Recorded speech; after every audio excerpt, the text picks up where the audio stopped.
And is that your most exciting part of the podcast? I get into it. I was like, I know this. You do. Every time we get to that point, he sits up and he gives me hand gestures, and he is ready for that right there. Yeah. Oh, yeah, that's right. We're here. It's Chris Simms Unbuttoned. It's Chris Simms. It's Ahmed Fareed. It's Red Pants Monday. It's a big day. Quarterback Countdown Monday.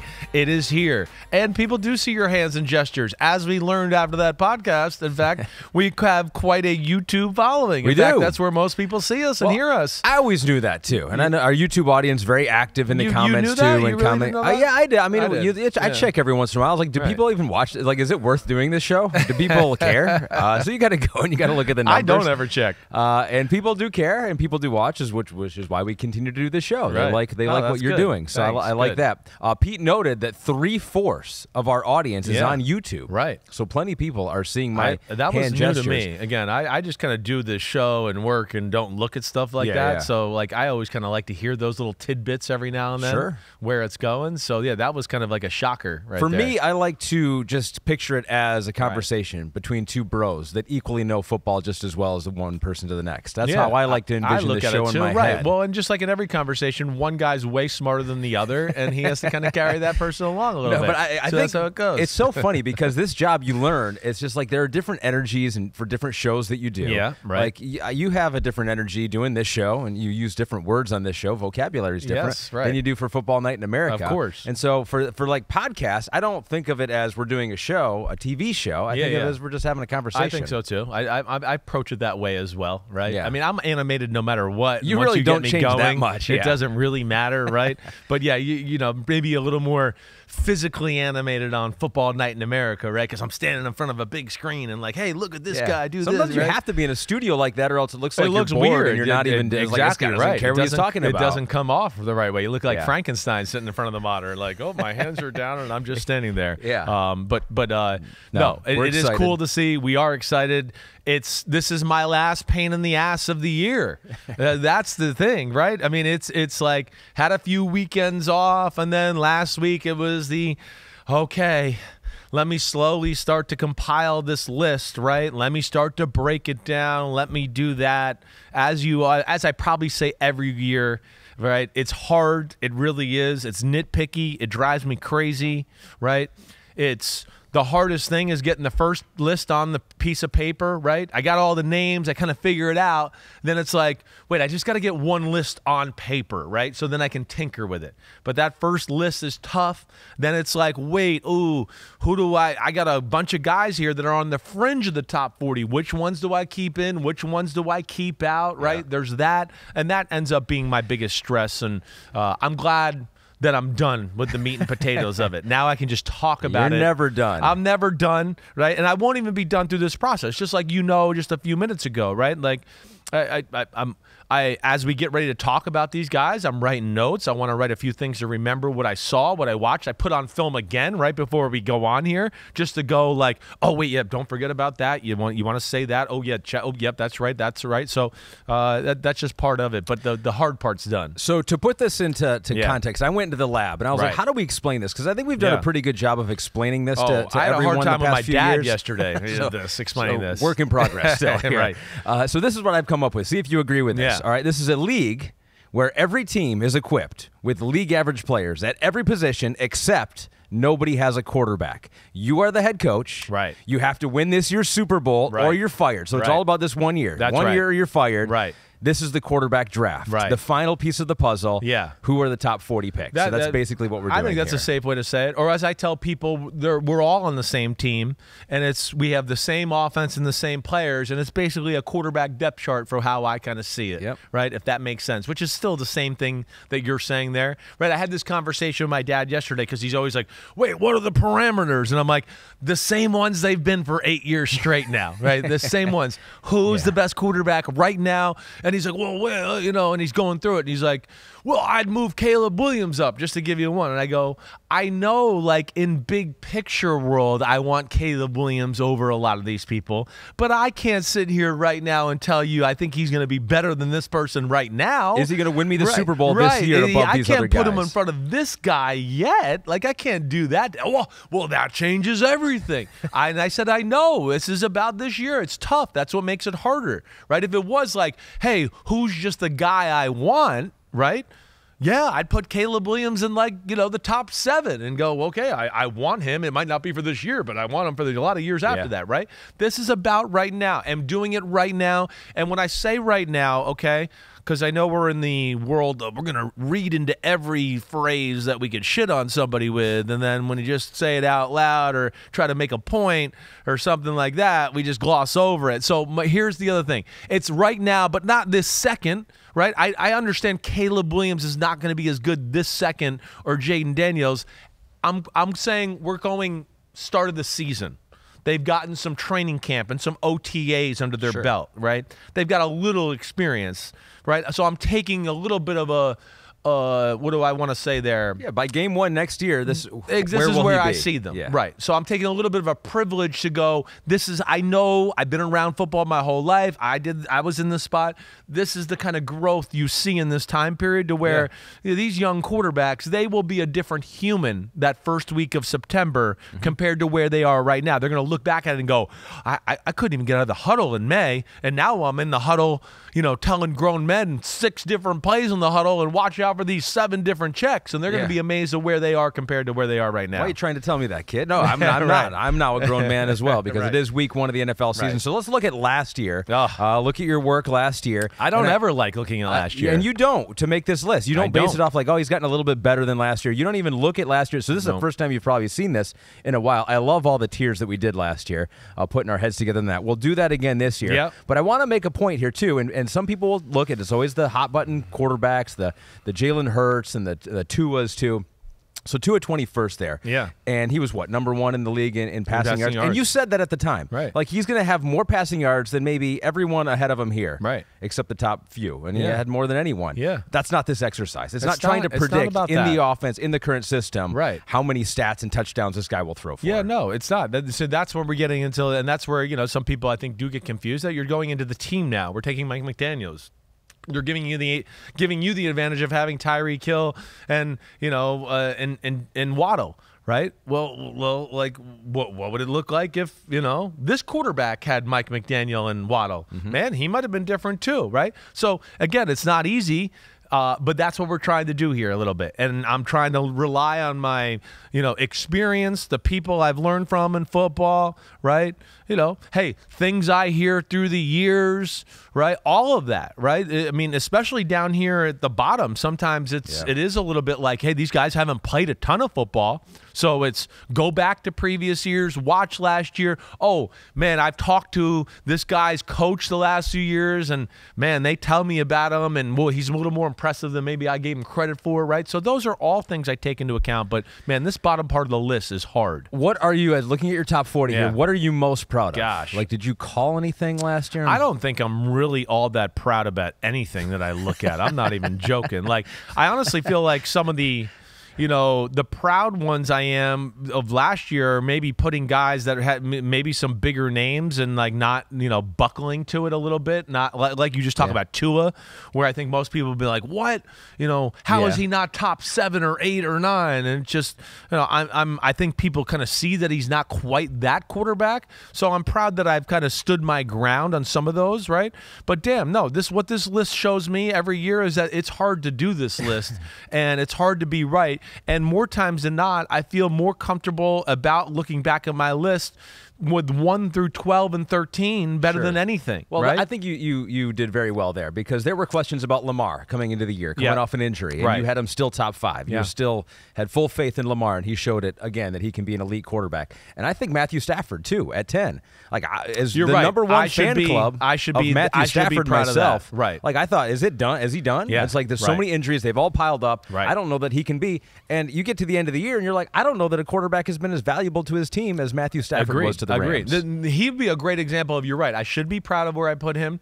And then he's the example of the unknown of where I am in this ranking too. Remember, I mean, of course, before last year, you're a little bit like, wow, he was beat up a lot that's 2 years ago, remember? So you were a little bit like, is he going to hold up? Can he even be the same guy? Is it all coming to an end? Kind of like you're saying, right? But I also look at it and go, hey, great job, Chris, putting him 10. And then there's a part of me that's going, wait, why didn't you put him in 8 in front of Rodgers and Deshaun Watson? What were you thinking there? Yeah. You know, but of course, there was some other circumstances that played into that as well. Clock's ticking was very good here because it was a big year for Russell Wilson. Guys like Ryan Tannehill still looking for a team out there. Right. Jared Goff made the leap. But Derek Carr and Kyler Murray showed again that he can be one of the better quarterbacks out there. No doubt about it. Yep, Kyler Murray's definitely going to be higher than 19. There's no doubt about that. He will. Jared Goff was one last year that we sat on the fence about a little bit, right? He will be higher than 17 this year. Of course he is. I mean, you know, it's a year and a half of like really good quality football that when you go back and watch it, hey, you know I'm not like always waxing poetically about him, but there's things about him that are damn good and that you like, and he's made improvements to his game, so he's certainly going to be jumping up too. So my favorite tier of all the tiers that you had last year was crap or get off the pot. You put it a little differently, but for those quarterbacks, and we said this at the time, you wanted to crap. Like you want to crap. If you're one of these quarterbacks, Baker Mayfield crapped. Well done. He stuck the landing. Tua, I mean, he crapped. I would say, right? He performed in that offense. Right. Justin Fields and Jimmy Garoppolo did not. I would say Justin Fields crapped a little bit. I would say Jimmy Garoppolo got off the toilet. All right? It's like right. Like you just got to give that didn't work. Justin Fields' year as a whole last year was a positive. It was. Now, I would give you that. Like we just talked about, it was a tough circumstance. It's not their guy, right? There's some things about his game that not all coaches are going to love. And I don't think they saw the vision of their offense and how they wanted to play, you know, through Justin Fields. They didn't see that, let alone they want their own guy, and let alone the guy that they picked. As you know, I was one all year going, hey, they should keep Justin Fields. They should keep Justin Fields. Yeah. Let me turn on some Caleb Williams to them. They should get rid of Justin Fields. They should. The fascinating question is how low they would have had to been for them to keep Justin Fields. Like if they had the number 2 pick or number 3 pick, how much does that change? Oh yeah, like what guy would have changed it? The opinion or go, well, we like him better than at a certain point. These group of guys. Think, maybe, right? I don't think so. Right. All right, so that's your top 40 from last year. Yep, top 40 from last year. There are going to be some changes. There's some changes just with these quarterbacks and which team they're playing for. So we got 3 in the top 20 last year have new teams. Kirk Cousins over to Atlanta, Russell Wilson to the Steelers, Mac Jones to Jacksonville as a backup. He was 20th last year, and that did not go well. No, it did not. From bad situations. No, for and those him. Mac Jones is a hard one. It's like, you know, he's not going to be on the list this year. Okay. But it's like, is Mac Jones have the capabilities of being back up on this list once again? Yes, certainly. Well, Mac Jones, again, I have belief in Mac Jones, but the way he was coached and the environment he was put in the last few years, he's a beaten down puppy. He ain't the same guy as he was going into last year.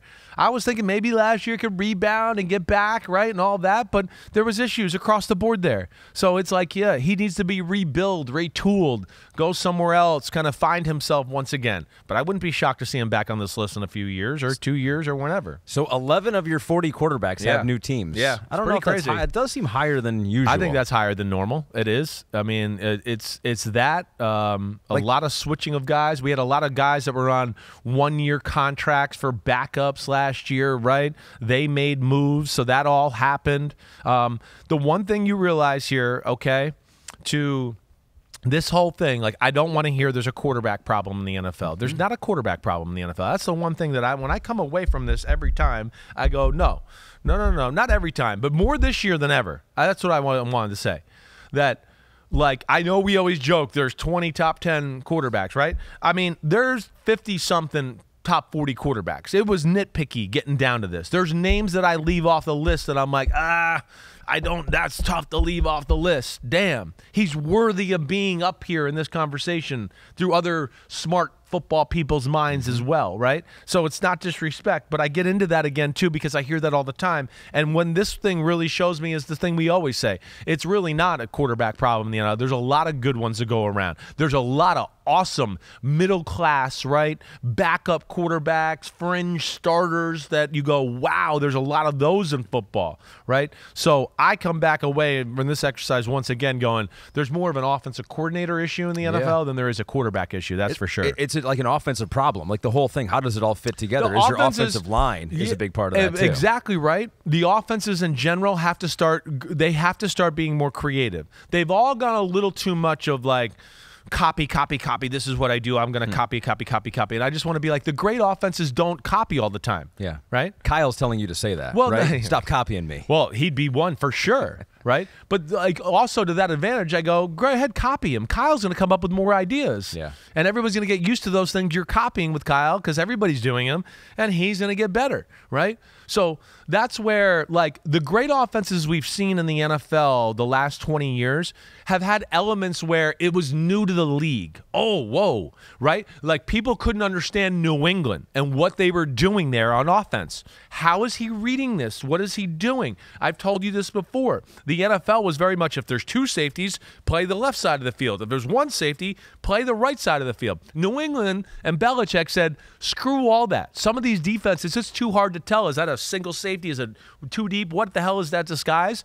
Let's have plays to just read it all the way across the board, right? So I knew that that's what they were doing. That, like, Brady looks to the left, and then the next guy coming across this formation to the left is the next read and the next read. And I used to have people all the time go, how does he get over there to that? I go, I used to be like, it's the same read every play. It's literally across the field. Now that's caught on fire. So now teams know how to defend that. And that's when we talk about passing off zones and things like that. People have realized, wait, if this guy goes out, then this guy follows him, and then this guy follows him. So let's just have guys there ready for it. The NFL needs some change of the way they approach on the offensive side of the ball and stop being so, what do I want to say, copycatish and pigeonholing themselves to these ideas of 1980s football. Like, remember the old days where they said, quarterbacks can't flip from one side of the field to the other? Remember that? Yeah. Right?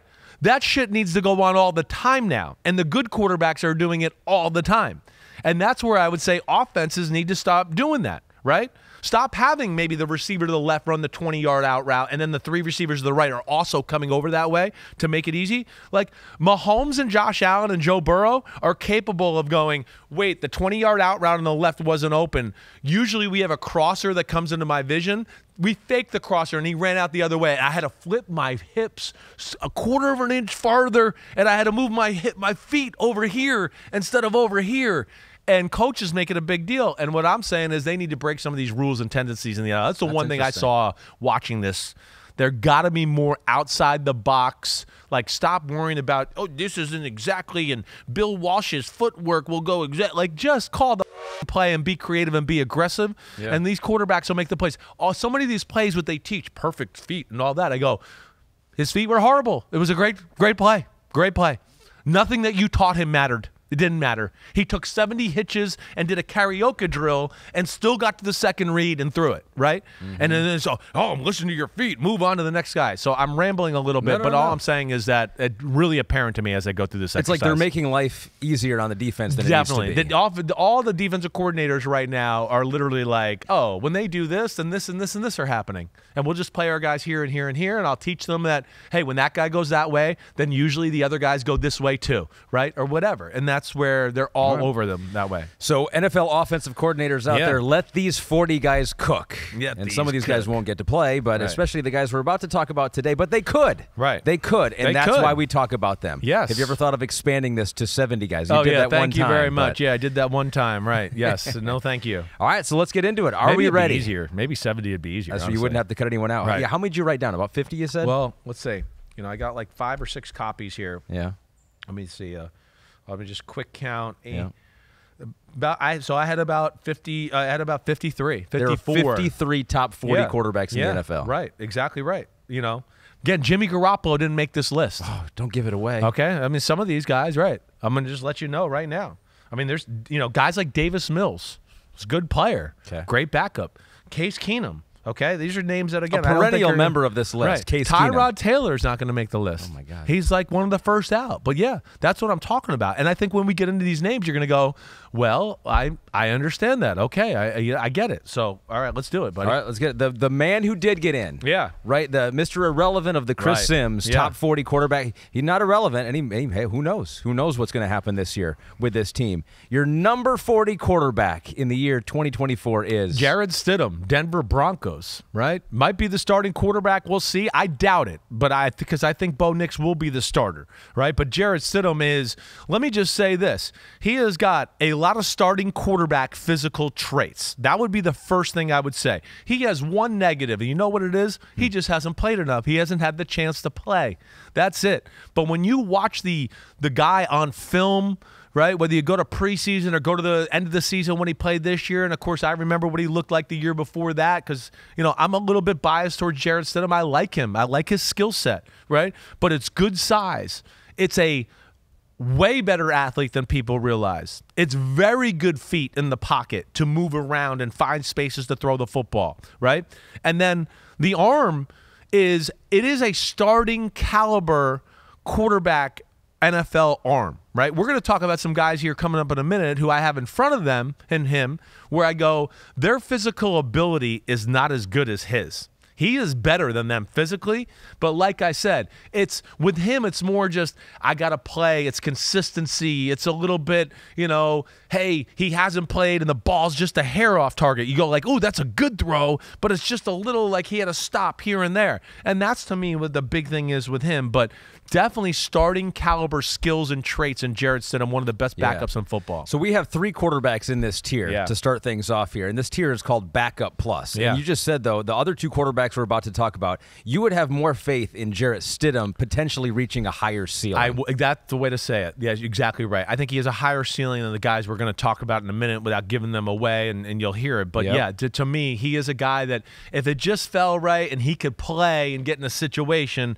I think he would open up eyes. And, to that point too, right? Like context matters. Who were the last 2 coaches that brought him in? Josh McDaniel, Sean Payton. I mean, you can say what you want about them, but they kind of know quarterbacks. They've kind of been around some good ones, right? And there was a reason, like when Sean Payton got to Denver and the first thing he did was go, I'm going to get Jarrett Stidham because he's backup, I'm good, and he might be damn good enough to be my starter, right? Let alone, he can handle a lot of offense because guys like that wouldn't like him unless he can handle big verbiage plays, a lot of checks, and do all that stuff too. So, yeah, I'm a fan of Jarrett Stidham. Yeah. He is a better physical specimen than people realize. He signed a 2-year contract for $10 million last offseason with the Denver Broncos. He was drafted by the Patriots, 4th round back in 2019, was a player at Auburn before that. So hasn't played that much, right, in his career. He has started 4 games in his career. 2 were at the end of last year after it all went sideways with Russ there. Got a win against the Chargers, touchdown, 200 and some yards,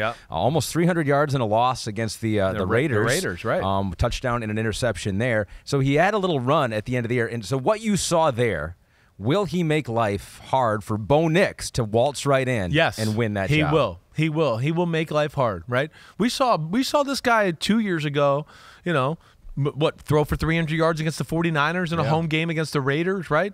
It shows you what he's capable of. And yes, this is going to be one of the harder, like, hey, I'm a top first-round pick, I got to overcome this guy issues for any of these quarterbacks. There's no doubt. Because, again, it is a smart guy like we're talking about. He's got the New England, Josh McDaniels background. His second year here in the Sean Payton offense. He's going to know that, right? And he's got the physical ability to go along with it. So, yeah, this is one where, again, I expect Bo Nix to be the starting quarterback, but I think it is going to be a somewhat fair quarterback competition. But I think it is one where I still look at it and go, if it's close, Nix wins. If Jarrett Stidham closely wins the competition, Nix wins, right? It's going to have to be like Jarrett Stidham is killing it in training camp, and Nix is still finding his way, then he becomes a starter. But that's kind of how I look at it. Stidham's 28 years old, too. Has probably already, and you mentioned this, too, signing with Denver.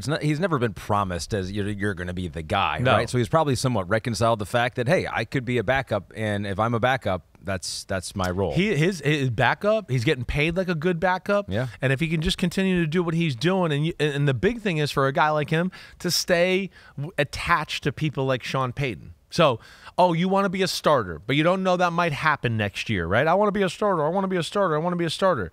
Okay, well, maybe somebody gives you $11 million to start, right? But you don't know, and they might take a quarterback in the first round, so you don't know what happened. I would go, no, stay with Sean Payton for $7 million and be the backup, because if you get in, you're going to show everybody how awesome you are, and you're going to make that $4 million difference up when you're now a legit starter for somebody, where it's like, no, they've given you money now where they're not drafting a quarterback if you're not the Atlanta Falcons and anything like that, and we're going to like actually commit to you. And this is not, as we mentioned before, it's not about how you produce in the given offense that you're in right now, but I think it is a good opportunity to look at the weapons that these quarterbacks have. Yeah, let's do that. And you look at Denver's too, and you have Courtland Sutton, you have Marvin Mims, who's got to make a little bit of a jump here, but then you got Josh Reynolds, who is very good for my Detroit Lions outside of the last game that he played for my Detroit Lions, and Javonte Williams, one of the more dynamic running backs, and so skill position-wise, you got a pretty good setup in Denver. I don't know, they're not bad. I mean, like you said, Reynolds is a great all-around pro, can do it all, right? You know, Tim Patrick, we know he's been damn good. He's coming off injury, right? Yeah. But I think Courtland Sutton, 2 years out from his ACL now, I think will establish himself as an elite receiver. And the name you hit on, Mims, right? Mm-hmm. Mims has a chance to be, I think, a superstar, like a Terry McLaurin type of wide receiver. That's who we said he was coming out in the draft, and he showed some of that ability there this year. So, yeah, I'm interested to see, Denver, what they look like year two, Sean Payton, and I think, too, with Bo Nix or Jarrett Stidham, I think the offense is going to be more expansive than it was with Russell Wilson, because that was one of the issues with Russell Wilson. I think that Sean Payton kind of felt handcuffed to a degree with what he could do and call on the field. Yep. Jarrett Stidham was 32nd last year. Has fallen down to 40. No fault of his own, though. We got to see it a little bit more, but we still think that there's a good quarterback in there. Well, yeah, there's a good quarterback in there. You fell down a little bit, and let's not just forget. I mean, we just had by all due accounts 5 guys in the top 12 that I think are the man. Like, they're good. All right, so boom, that's like 5 guys right off the bat where I go, man, I think they're starters in the NFL. Like, we talked so much about these guys in the draft, they're ready to play. They know how to play quarterback. Yeah. So that hurt guys like Jarrett Stidham in this list. It's going to push everyone down. It's going to push everybody down, especially in these ranges. Yeah, right. All right, so 40, Jarrett Stidham, Denver Broncos. Let's move on. Yeah. Number 38 in your quarterback countdown ranking is Gardner Minshew. Yes. The stash. The Ginsu, the Minshew. That's right. He will carve you up. This is what I say about Gardner Minshew. My headline would be just knows how to play quarterback. Great feel, great instincts, gritty, right? Like infectious gritty. Not only like to his own team and all of that, but the scrambling, the attitude. So there's a leadership factor that is all like really cool, and people want to latch on with Gardner Minshew, right? He plays tough for a smaller guy. He's not scared of anything. He'll hang in the pocket. Mm-hmm. Okay, he'll definitely do that. And if you give him a system like we saw last year, or you saw the year before, when he was with the Philadelphia Eagles. And he didn't play for 14 weeks and then just came out on a random Sunday and they're like, hey, we need you. And he threw for 350 yards against the Dallas Cowboys, right? Like, yeah, he can play. He can do it. You give him the tools and stuff like that, he can Ginsu you up for sure, right? So that's the big thing with him. He can run.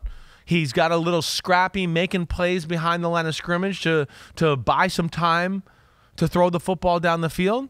Right? So those are all the positives about Gardner Minshew. How do you not respect him, his game, his approach, his attitude? I love it all. I really do. Now, there's negatives about his game. Okay. Right? I don't want to get into the negatives quite yet, because I do feel like the essence of Gardner Minshew is a guy that some of these fan bases are like, his limitations are pretty obvious here. And Matt Casey threw that in a rundown, who's in the chair today for Pete, said, he's a guy that gives you a little bit of a spark, swashbuckler whose true ceiling is ultimately revealed as the year goes on. Pretty much. But he's a guy that, like, you watch him, you want him to be good. You want him to do well, and you want him to be better than he is at times because he's just such a fun guy to root for. Yeah, that's right. He is, and I mean, he's not some like Greek god Adonis, right? So you're kind of like, wait, how does this guy do him in the jean shorts though? His jorts? Yeah, the jorts. Yeah. That's what I saw him in, and that's why I said he's not a Greek god Adonis, right? He's not. But he's got this this way about him where you feel like he's gonna get it done. Okay. You feel like he's going to get it done, even though, to your point, there's negatives about him in the game. And he's the perfect, to me, high-level backup, bridge quarterback, whatever, because I do think at the end of the day, the more he plays, the more you start to see that there are flaws within his physical ability, right? Again, as we talked about, Jarrett Stidham's physical ability is a notch up from Gardner Minshew. But Gardner Minshew's played. He's played a lot. He's nuanced in the game, right? He makes a lot of great reads, and gets out of bad plays, throws the ball away at the appropriate time. But there also is the fact of he's not going to make wow plays. He's not. Now, the wow plays are going to be like, oh, wow, he scrambled and he found an 8-yard completion and it all looked crazy and that's cool, right? Right? And that is. But there's a lot of, as you break him down, and you've heard me say this a little bit about him last year, there's a lot of plays and throws where you just go, like, you got to hit that, or damn, he was open. He shouldn't have to turn like this and now reach his arms out, and now the DB knocked it away. This should have been a slam dunk completion. So that's the big thing with him, right, is he's going to miss some plays, some throws that are there because he just doesn't have a great arm. Yeah. And as tough as he is, right, here would be the other negative, because he's tough as hell. I don't want to take that away from him. But he's still factually smaller, right? He will, at times, I don't want to say, like, he can be with a guy with a big quarterback, right? Like a Jarrett Stidham at times, he might stand in there and go, wait, I got people around me, but there's an in-cut about to come open, and I'm going to hang in there and throw it, and I'm big, and I can muscle it in there, right? Yeah. That's not Minshew. Minshew's not going to do that. And in fact, when it gets like that a little bit, he's going to go, wait, I got to get out of here, where you sometimes on film would just go, no, just stay there. Just stay there and step into this and let it go, right? But I think because of his size, and maybe he can't see quite the same as there, he gets out of those situations, or maybe doesn't pull the trigger as aggressively as I would like in some of those type of situations. Yeah. But all in all, damn good player, the young scrapper, Gardner Minshew. And he turns 28 coming up on Thursday, so a premature happy birthday to Gardner Minshew. He's always been an underdog story. Yeah. 6th-round draft pick by the Jacksonville Jaguars in 2019. Had to start as a rookie, and it was 12 games. He was 6-6, and that's where the legend started to grow for Gardner Minshew. Like, who is this guy? But you said 6th-round pick, the arm strength, all the physical limitations. Everyone saw it in college. Here are some of the guys who were taken ahead of him, though, just to show how much progress he has made here and how he has defied the odds. Will Grier was a 3rd-rounder that year. Ryan Finley was a 4th-rounder.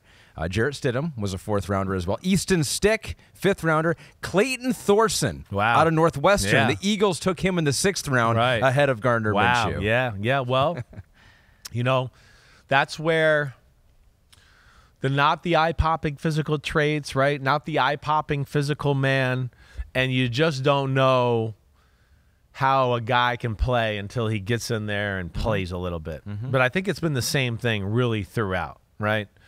He got a chance to play in Jacksonville, and they were like, oh, wow, this kid's surprising. He's, surpassing our expectations, but there's still a lot of plays and throws that were left on the field that we would like to have a Trevor Lawrence drafted and hit those throws, right? And that's, to me, what came about to me last year with the Colts games, too. I knew that going into the process because I remember saying it towards the year, but as I started to break down games and go through it, right, even his best games, I'd go, man, this is a good game. But you'd go, wow.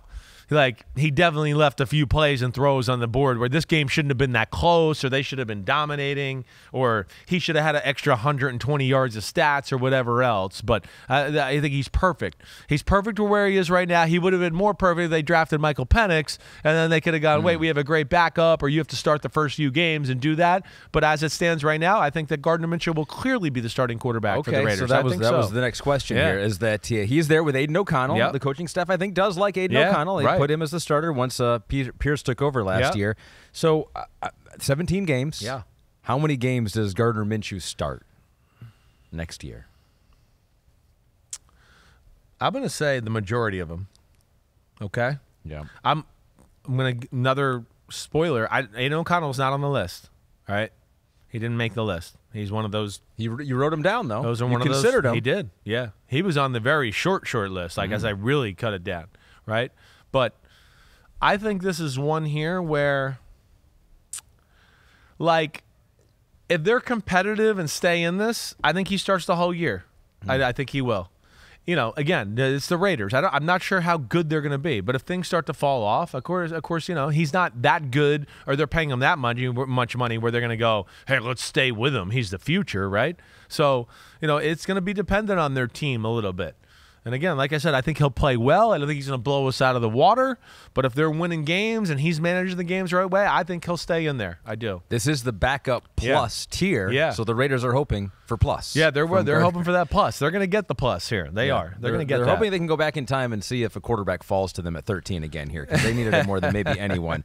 Gardner Minshew, 39 in your top 40 list. The final quarterback in the backup plus tier. Yes. At number 38 is Kenny Pickett, backup quarterback for the Philadelphia Eagles. That's right. He's from Jersey, so we like that. We give him a little plus, a little bump for that. Pickett is tough. I like that about it. Here's my thing with Pickett. QB who has all the tools, no weaknesses, none. No weaknesses. No weaknesses. But no real glaring strength either.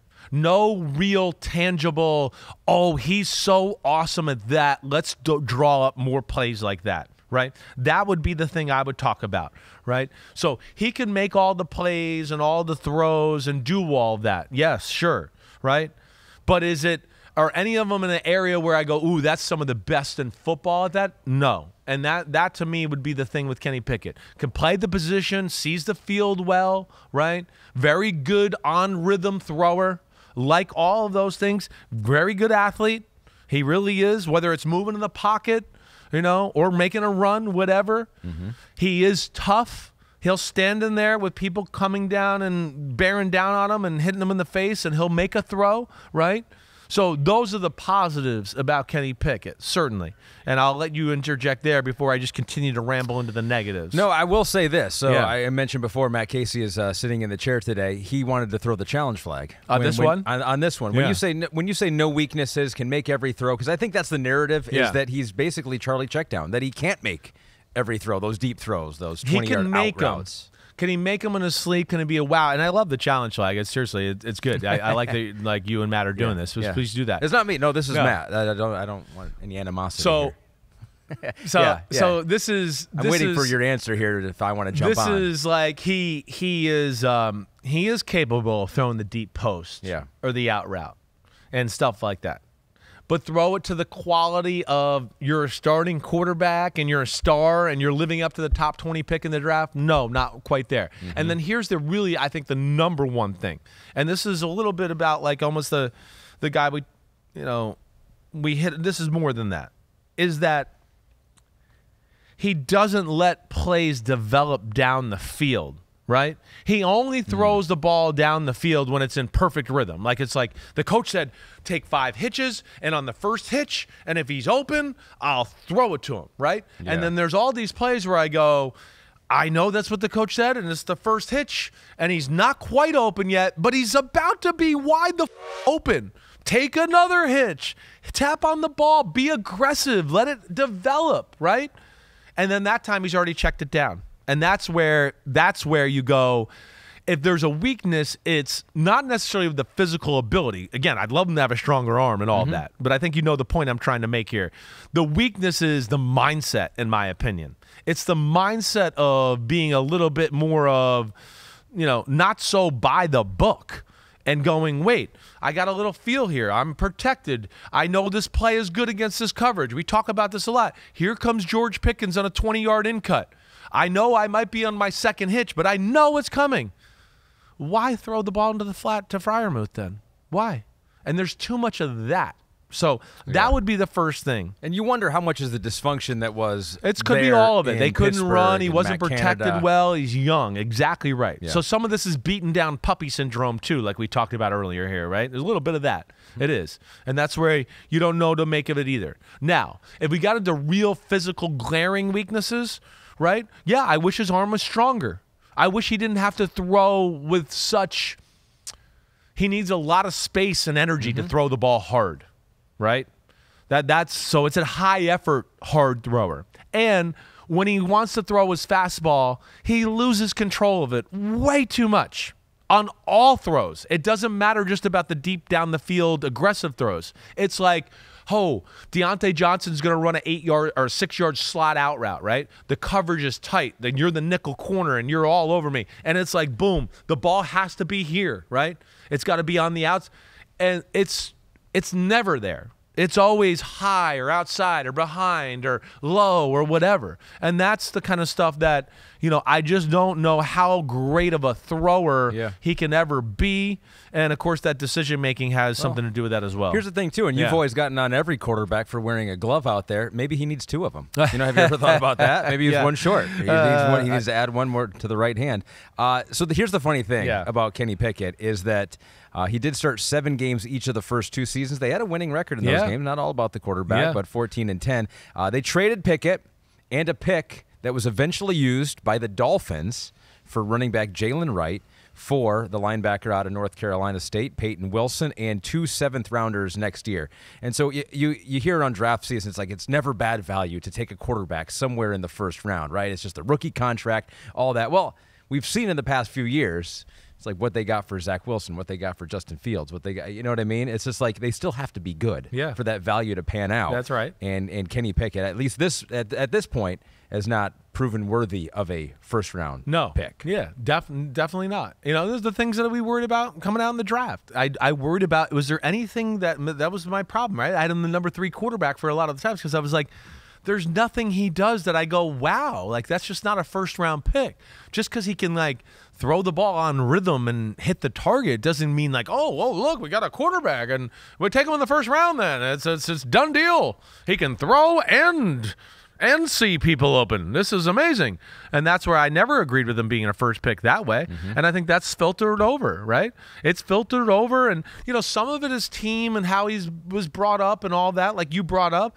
But other of it is too, and I think the stats show it or whatever else. There's just not enough playmaking, raw, explosive ability in his arm. There's no arm angles. And that's part of the glove too. The glove only lets you throw it one way. You can't do it any other way. So, really? Yeah, the glove, it sticks every other way. That's the problem with the glove. So they like it because they can grab it and they can spin it, but as soon as you go some other angle, it doesn't come off your hand quite the same way. You hold on to it too long and then it'll literally left go all weird. It will. Oh, and it's almost like a whole different skill to be like, wait, I can't. It's why, remember, Brady and Roethlisberger wore the glove for a little bit. They got off of it because they were like, wait, when I want to go sidearm or flick it, like you can't do any of that. He has none of that in his game. So, we'll see. This is a good thing for him going to Philly. Yeah. Get a fresh start, of course, around a good team, right? Just get off the burden of being in Pittsburgh. I was playing college there. I was a top 20 pick. You get away from all of that, right? Now, I didn't love that. Hey, they just decided they're going to sign Russell Wilson, and he basically was like, I don't want to be here anymore, right? I didn't love that. I don't love that. I understand him being pissed, but he certainly has come off to the league a little bit of like not really wanting to hold down the fort and compete a little bit. Yeah, but if you're an Eagles fan, you're like, all right. It's a great worst backup. Case scenario. Jalen Hurts goes down for a couple of games. That's Kenny right. Pickett can keep you in it. Definitely. Got a winning record as a starter. Definitely. And he can run. I mean, he can do like you won't lose the Jalen Hurts part of the offense. He'll be able to do some of that. He can throw it up to A.J. Brown, right? Well, yes, exactly right. So that closes the book on your backups plus. If they have to play, you're not. You're like, all right, we can survive this. We can still be in the mix. Now we're going back. We got 2 more quarterbacks to talk about. This tier is called the throwbacks. The throwbacks right here. Now I liken both of these guys to like a starter jacket.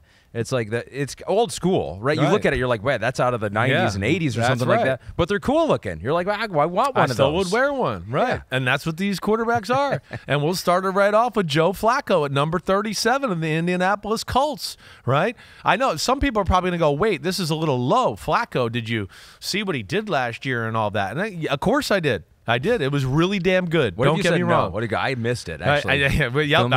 They're paying me, and I fooled them. I told them I saw it, and I didn't hear. Yeah.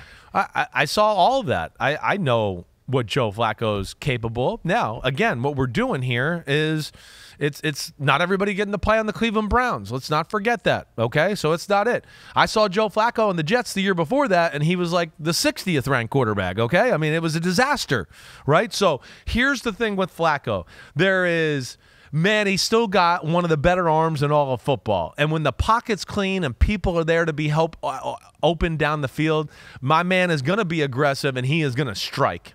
And he is going to throw a pretty ball that just flies through the air at a way where you're like, wow, that's special for somebody that age. He is big, and he is almost to a fault, the gift and the curse, fearless in the pocket. So much so where you're like, Joe, there's 74 guys around you. 2 of them already hit you and you broke the tackle. Stop patting the ball. Throw it away. Go down. Do something, right? He's amazing that way. So that's like the gift and the curse there. But he's like the gift and the curse all together, right? First off, when you go back and watch, there's a lot of eye-opening, eye-popping wow throws. There's also a lot more eye-opening, eye-popping, whoa, he's lucky that didn't get intercepted. That should have been intercepted. That hit the guy in the chest, right? And there you go on the bottom line of this thing here on YouTube, because all our people are watching on YouTube. I mean, he only played a few weeks of the year. Last 5 weeks of the 2023 season, he had 8 interceptions. That was the most among all quarterbacks in the NFL in that span, but also had the most passing yards. Yeah, and that's where you love him, because he is fearless in all facets of that. Mm-hmm. Now, he has the best defense in football. For when he throws an interception, they give him the ball back and do something like that, right? But as you know, in the playoff game and leading up into the playoffs, what was I saying about Joe Flacco and the Browns the whole time? You got to manage him. Rein it in. Rein it in. Because I was scared exactly of what would happen. He'd get in the playoffs and go, I've been throwing bombs all year, and I'm throwing bombs today. I don't give a shit, right? And that's ultimately why I can't rank him higher. Like, the guy we're going to have in front of him next is very similar, and you kind of laid it out. It's old school quarterback, but I trust the other guy more. Let alone he has a lot of the same mindset of Flacco of standing in there, throw the ball down the field, be aggressive, except he won't do it sometimes when Flacco, like we saw in the playoffs or whatever, where you're like, wait, you're literally going to the ground. Don't try to throw a 20-yard out route. Your butt is an inch from the ground. Like, why are you trying to do that, right? Why are you trying to, at 40 years old, run to your right and throw back to the left through 3 people to get, like, so there's some of that, right? But the awesome is awesome. And for a team with talent, right, he gives you talent because the playmakers are like, he gives you a confidence, I should say, because the playmakers are like, hey, he's going to look to make plays. He's going to make to throw the ball. So the receivers are all like, this is awesome. He's never going to check it down, this guy, right? But it's the gift and curse of Flacco. It really is. Yeah. And last year was awesome. It was great to watch. And I think the Colts formula is good for him. Right? He's not good on a bad team. You don't want him on the Jets like 2 years ago or that. Because he's gonna go, wait, I'm gonna stand here, I'm gonna make a play, I'm gonna throw and do all that. You need a team that can be good around him, protect him, and then it's odd to say, you need to manage him just a little bit. You got to save himself from himself, if that makes sense. I can see some people arguing that he should be higher on this list for what he did last year, and I can see some people saying he shouldn't be on this list at all because the narrative around him really is that fairy tale season last year out of nowhere that eventually did turn into a pumpkin at the end of the year. You wondered maybe if some team would had a transition quarterback, and I guess maybe that's what we have here with Indianapolis, where it's like we don't know exactly the health of Anthony. I mean, we think he's going to be healthy, where he is, developmentally wise. He hasn't played much. Yeah. I mean, again, our problem with Anthony Richardson coming out in the draft was that he hadn't played much. Yeah. And here he is, what are we in, year 2, and he still hasn't played much because he got hurt, right? So that's where it's a great signing, let alone, like we talked about with Gardner Minshew, where he can play the game and limit plays and all that. Shane Steichen probably looking at it like, man, Gardner Minshew missed a lot of downfield throws to me. Joe Flacco won't. I'll protect Joe Flacco and call the game the right way to where he won't do it. And I think he'll hit more of these aggressive throws to Pittman Jr. and Alec Pierce down the field that we missed last year. So that could be interesting to see, the weapons are intriguing. Adonai Mitchell, too, drafted there. Right. Josh Downs, third round last year. So they got some weapons that the quarterback, whoever that is, can throw to. So this is the first time that Joe Flacco has appeared on your list in a few years, 2019, when he was 25 then.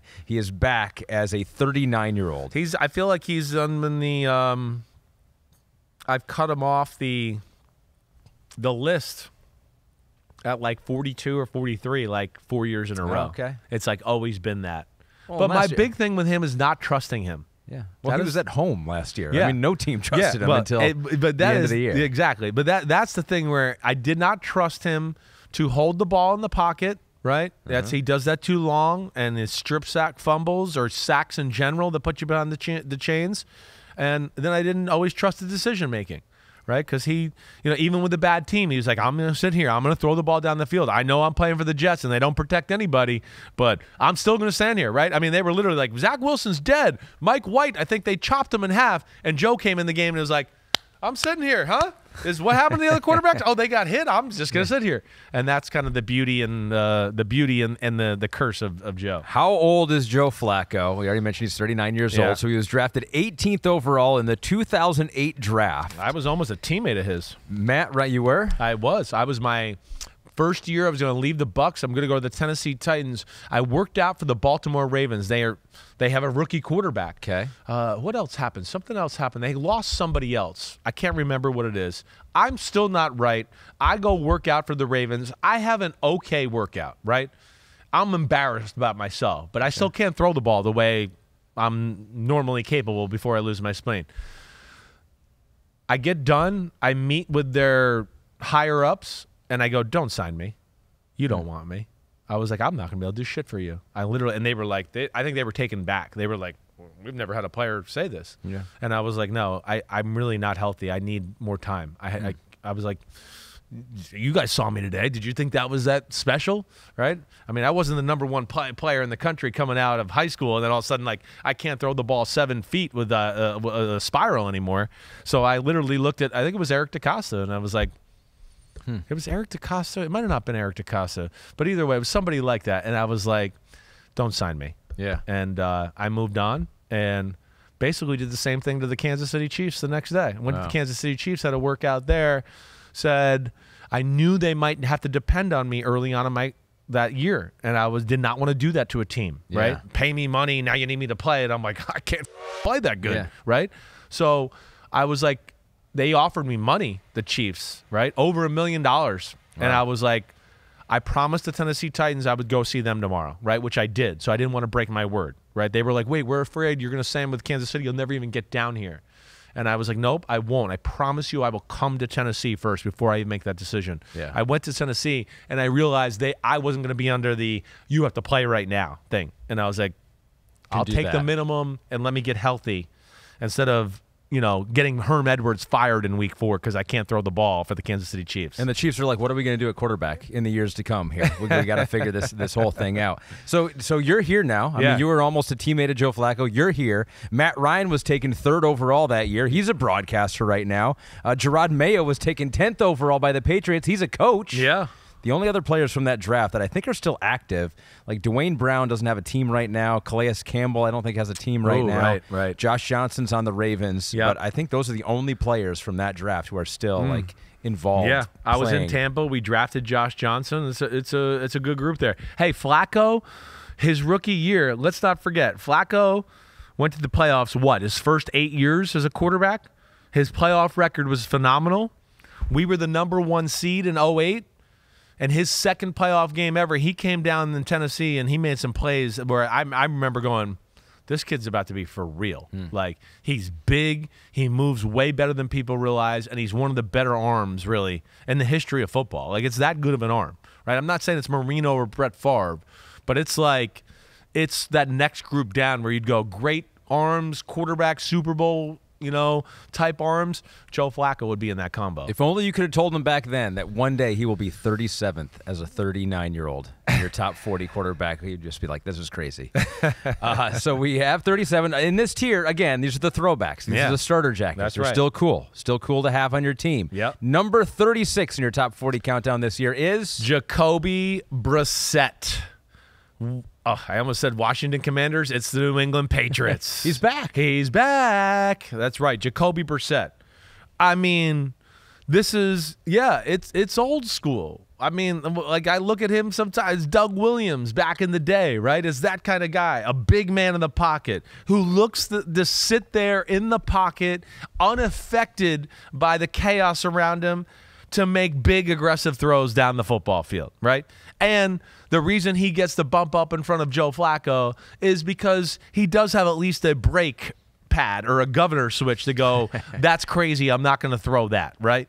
Right. And then the other thing that I would say, too, that he's better than what most people would realize is he's a better athlete than people realize. When you really break him down, whether you go to 2 years ago in Cleveland or you just watch the little bit he played last year, he moves around well. He is capable of going to get a first down, and he makes more plays behind the line of scrimmage, kind of breaking arm tackles and making throws down the field that way as well. He's got a good line of no fear, but not going too far to where it's stupid, right? I think that's the big thing there. And you saw that. The 2 games he came in last year, the difference between him and Sam Howell, both aggressive decision makers, was one like, oh wait, I'm under pressure. I can get the ball out here and just get the ball out, not take the sack like Sam Howell would do. And then he just had a little bit better of a gauge of like, Sam would go, wait, I'm gonna fit that in there, and Jacoby would be like, oh, I want to fit that in there, but that's not smart. Let me go somewhere else. But still being aggressive all the time with big throws. That's where I really like Jacoby Brissett. Yeah, he started so many games too. I know. Like you forget, it's way more nuanced, and he's a better playing the position than people realize. 30 starts in 4 years with the Colts. Uh-huh. He had 5 starts in his 1 year with the Dolphins. He had 11 starts a couple years ago with the Browns, and then no starts last year, but came in and probably could have started at the end of the year, but it was a bit of a dumpster fire. Well, in, yeah, Washington. He could have started. He was disrespect. Oh yeah, thanks for throwing me out there at the end of the year when the team's given up. Yeah, put me out there, coach. Thanks, no problem. And then he was disrespected because he felt like he had no chance to compete with Sam Howell last year. So that bothered him, right? But we get into this just like Flacco, and where like Flacco and Jacoby Brissett have an advantage over Pickett and Minshew, and even Jarrett Stidham because of consistency, right? But what do I want to say? Brissett's ability to control his fastball into tight windows is very good. It is starting caliber in that aspect, right? His ability to be, like I talked about, it's a slot out route, 3rd and 6. It's greasy, tight coverage. I got to put the ball like on the money, or it's pick 6 going the other way. He'll have no fear and throw it right in there and do it at a consistently high level. And that's what I like about Jacoby Brissett. Has a lot of starting quarterback caliber traits. He really does. It is his first appearance in the top 40 since 2020. He was number 41 that year after we had Cam Newton. The Cam Newton incident where the almost forgotten about quarterback who was still yet with the team. Yep. Got to get him in the list. Like I'm going through the rosters. I'm making a list. I send the first list out to the group, and Pete Demolitis texts back, oh, it's fine, man. So no Cam in this list. And I was like, what? Oh, my gosh. I forgot Cam Newton. Bump everyone down. Right. So we got to Jacoby's figure it out. I feel like Jacoby Brissett in this, I was trying to think what he's like and what he reminds me of. I feel like if you're playing the college football game on EA Sports back in the day, and you had that freshman that was a 5-star you got in your team, like, I'm going to play that 5-star. And then you got Jacoby Brissett on your team that's like the redshirt senior who's like a 2.5-star, 3-star. And you're like, God dang it, my team's better with the 2.5, 3-star than with this 5-star guy. It's like that's what Jacoby Brissett has been some in the NFL for some of these teams. You're just like, man, he's pretty good. He has been good. And not necessarily ideal situations. I mean, quarterback of Miami when they're kind of in transition, right? Even last year, the Colts thing wasn't expected to be the quarterback, right? Andrew Luck retires. He did a lot of good things that year, right? To where at one point I was going, damn, he's playing really well. He got hurt and kind of threw him off his rhythm, and he didn't play as great after that. But, I expect him to be the starter for the New England Patriots. I think they said there's a competition only because they feel like they have to say it's a competition because they have the number 3 pick. But I think this is one where they, deep in their hearts, know they're going to have to sit the number 3 guy. This is why they got him. They all have history with him. They know what to expect from him. And he'll be a good leader / teacher for, the young quarterback and developing Drake Maye, too. Not a great situation for any quarterback there in New England still. I feel like of all the teams, of all the teams, you look at all the weapons, they're... got a lot of questions. Bottom 5 in the NFL. Yeah, I think that their offensive line. Yeah, you said it. Weapons, right? Alex Van Pelt. We'll see what he brings to the table. You know, I do like what he does. I think he'll probably bring a decent amount of play action and stuff like that. And Van Pelt, you know, came from Cleveland, right? So I'm pretty sure Van Pelt was still there when Jacoby was there just 2 years ago. I'm trying to think of my history, but yeah, I'm sure there's history between those two there. Yeah. All right. So well done. There we go. We started. You've made it through your first 5. That was 5, right? That was right through there. 5. Yep. I think that who's doing the animations? Is that Wyatt that is making those? EJ is making those animations. All right. Well way to done, go, EJ. Those way look to go. awesome. Yep.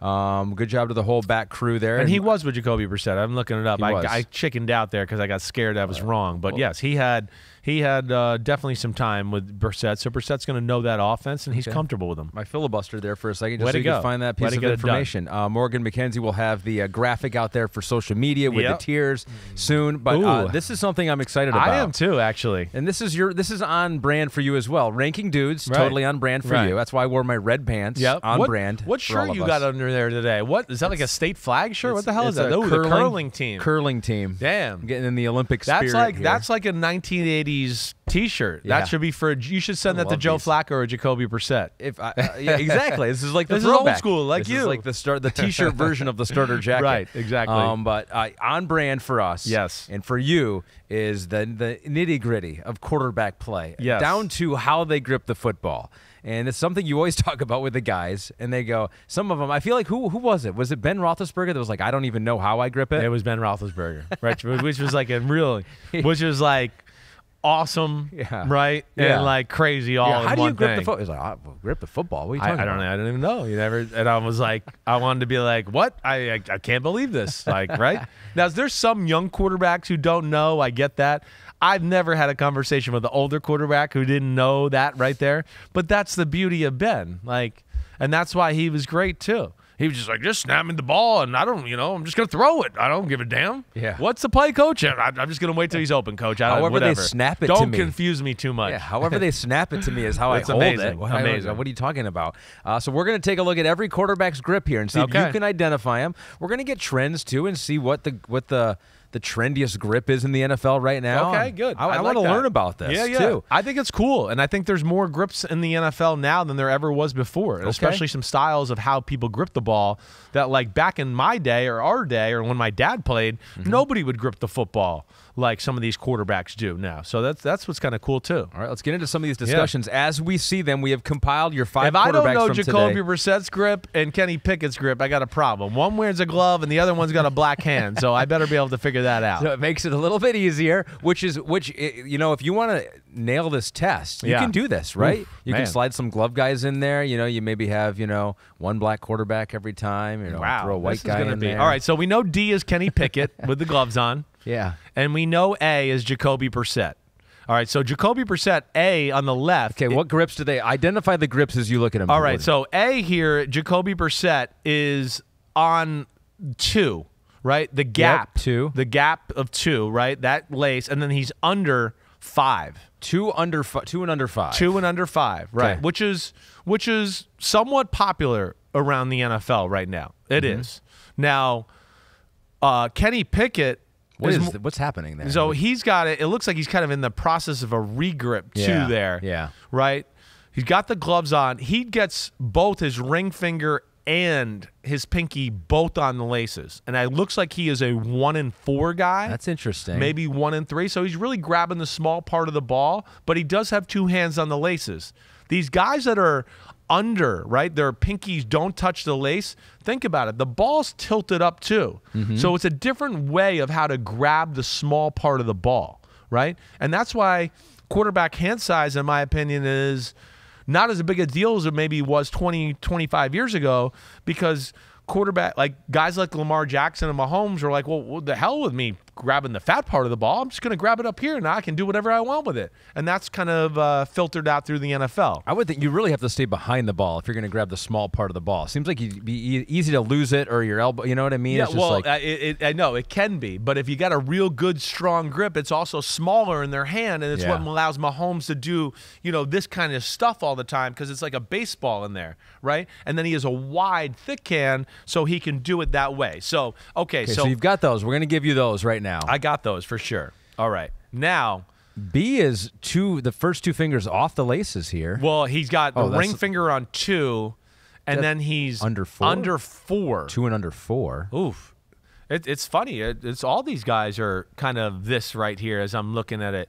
I think B is Joe Flacco. Am I correct about that? Is anybody going to tell me that? Ooh, so B is not Joe Flacco. Damn it. Damn. So, okay, let me think about this for a second. So I'm going to say then, damn, it's hard to tell these damn hands here. How about C? Is C Joe Flacco? Joe Flacco is a 2 and under. Oh, no. Damn, so he's E. Well, Joe Flacco B, is E. C, and E all have the same grip, right? And I know Flacco is under, right? So Flacco actually is on 1. So Flacco is at E. Yep. And he's on 1 and under 4, it looks like. So again, for a guy with a big hand, he's really grabbing the top part of the football. I mean, he's really up there. Really up there. Exactly right. So he's doing that. Okay, so now let me just get this correctly. Yeah. So I'm guessing that is I'm going to say C is Minshew and B is Stidham. Am I right about that? C is Gardner Minshew, yes, and B is Jarrett Stidham. Okay. All right, there we go. Okay, there we go. So there it is. B is Stidham. Okay. But as you can see right now, in the NFL, the pinky under the lace, not touching the lace, is a very popular grip. It is, although let's say this: these are your bottom quarterbacks. Maybe we'll notice as we get up towards the top ones, it's different. No, I don't think you will. Okay. I think we're going to see this a lot. In fact, this is what's going to be cool about this, though, is because maybe now that we're doing this, we'll be able to piece together how many people are actually doing this in the league. We need to have a spreadsheet with this too. By the way, let's keep track of all the grips for all the quarterbacks here. Yep. I think we got it, but that underneath part, I've fooled around with it. What were you? What grip were you? I was a 2 and 5, and they were on it, secure, all the way on it, right? Old school, that's how Dan Marino was, Troy Aikman, my dad, John Elway. Give me the laces. Give me it. I got a big hand. I can hold this whole thing and control it, right? I felt good like that. But at the same time, grabbing the fat part of the ball at times too, and you're squeezing it like that, it can you might not be able to spin it quite the way you want. See, when you got it underneath and that ring finger's on there, one almost forces you to keep it tight, keep your motion tight, because if you start going all crazy with it a little bit, it feels like it might squirt out. Yeah. But that ring finger on the lace, it really allows you to spin it a little harder. For whatever reason. I can't give you the exact science there, but it's definitely something I've noticed. Now, I can't throw it as hard when I do that, when I don't do that. Now, Rodgers is an underneath guy too. We're going to see a lot that are like that. And obviously, he can still throw the heater when he does it. But for me in my hand, it takes a few miles per hour off, but I can still spin it. But I can't throw it with the same velocity. This is good. What grip will win? 2 and under 5's got the early lead here. 2 and under 5 seems looking to be pretty good. Pretty strong right now. Yeah, and I think we're going to see a lot of 2 and under 5, 1 and under 4 as we continue up the list here. Who's got the craziest grip of any quarterback that you ever saw? Well,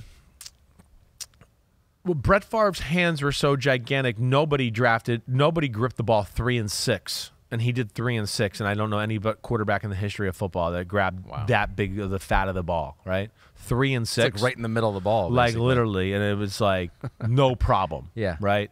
So that would be one that I would look at too. And then, we got a few guys as we go down the list here where guys might only have the finger on 1. Uh-huh. And then that's it. They're not touching anything else. It's way up. Yeah. And it's instead of 2 and under 5, it's 1 and under 3. Okay. And that, to me, is like, wow, how do you get your hand on that small part of the ball and still control it? But, obviously guys are doing that. It'll be the drama. Will 2 and under 5 lose? That's the biggest question as we go through the top 40 quarterback countdown. So, all right. We did it. We did it. We've made it through 5. We'll be back on Wednesday. We'll knock off another. We're going to knock off 5 per pod, I think, somewhere in that general vicinity. But I hope everybody enjoyed the first 5. We got a little 40 through 36. It's in the books. Please send in questions, about guys maybe that I said weren't on the list, or something pertaining to the guys that were on the list, or even grips. If there's anything there, we're here to answer all those football in the weeds questions. Oh, that's what we do. You the man. Thanks for driving the ship as always. You know where to find us Wednesday. Me and Ahmed will be back here. More quarterback countdown. Subscribe, rate, and review. We'll see you there. Be square. Okay. Be safe. See you Wednesday. Peace out, homies. Clap it up. Don't be square, but that's okay. Either way.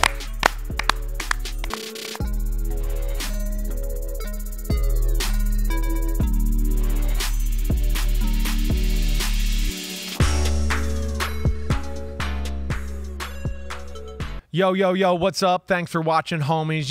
It's the off-season, but there's no off-season with Chris Simms Unbuttoned. It's the NFL. It goes all year around, all right? So hit subscribe, please, to hear my thoughts on your favorite team, your favorite quarterback, and, hey, how this season might unfold as we get ready for the 2024 season. We got a better picture, clearer look now that the draft is over, free agency. We know who's playing quarterback for certain teams. So, again, thanks for watching, and remember to subscribe. Peace out, homies. Check you out soon.